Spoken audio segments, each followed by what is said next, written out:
I said I didn't want to get too deep into toxic masculinity, Rob, but you kept going. You know, you're messing everything up. You know, I do. You know, it's just about adjectives. That's all. You know, toxic. You know, masculinity. You know, it's just No,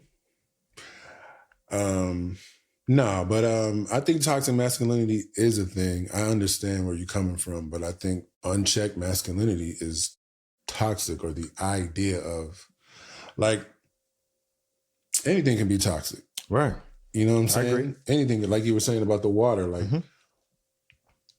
let's say toxic masculinity compared to say like a tank. Like you can have a fish tank, a gas tank, a septic tank. They're not all the same things. They're all tanks, but it's not the same thing. A septic tank is different from a gas tank. Right. They're all tanks. But if you put too much oxygen in any one of those tanks, you're going to have a problem. You're going to have a problem. So that's the same thing about masculinity is there's a certain balance that's needed to be had in any situation.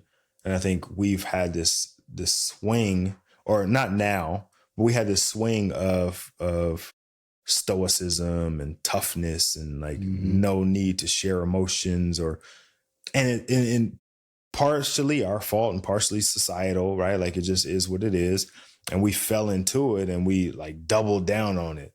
And then it became, there was an enlightening of women, and we can't deny that, women's suffrage and women kind of getting rights and becoming, you know, I am mine, and when I'm a woman, hear me roar, and all these things that kind of like started to happen.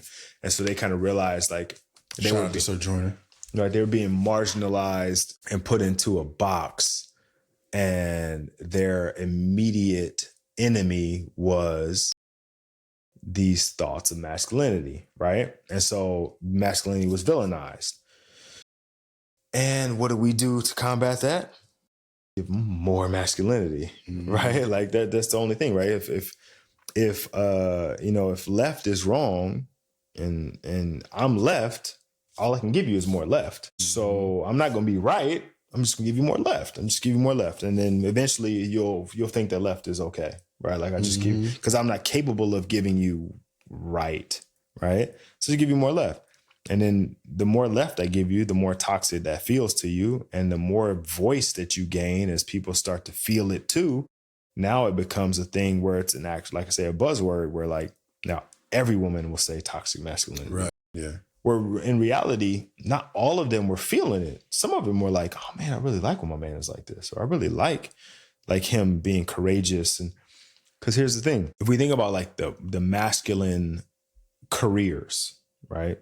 Law enforcement, military, firefighters, whatever, like typically jobs that are held by men, you want somebody masculine to show up. I mean, yeah, for sure. I mean, I've never had a problem with masculinity. You know, it's just not even the over, it's just the ridiculousness behind it is what makes it toxic to me. So I'm a man. Of course I got like 5 or 6 chicks. That's what you're supposed to do. Yeah. Okay. Toxic masculinity. That's not just masculinity. That's toxic. Because it's like, if I'm a man, yes, I should have a wife or a woman if I'm heterosexual, right? So that makes sense. But if my uncle is telling me, okay, you got your main one? Okay, now you need 3 other ones. Now it's toxic.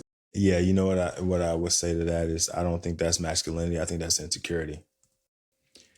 I think that when you are over expressing or overexerting your masculinity is to mask an insecurity, right? Like if I have one woman, I can't imagine having 2 or 3 and serving them the way that I like. Yeah. I can't imagine dealing with the things that I deal with one, multiple. Now, if I'm going to like surface level, I'm just going to have sex with this woman. I'm just going to treat this woman like, sure. Right. But like, that's not me showing up masculine. That's just me taking advantage of a weaker being, which I wouldn't consider masculine, right? Like a man that picks on a lesser being is not masculine, in my opinion. Right. Like if I'm picking a fight with somebody, I want to pick a fight with somebody that's going to give me a fight. I'm not just picking on a little kid down the street or like the skinny guy. Like that's not masculine to me. And I think the only reason someone would do that is like, because that makes me feel better about Yeah. myself. And that's masking, not masculine, but masking an insecurity.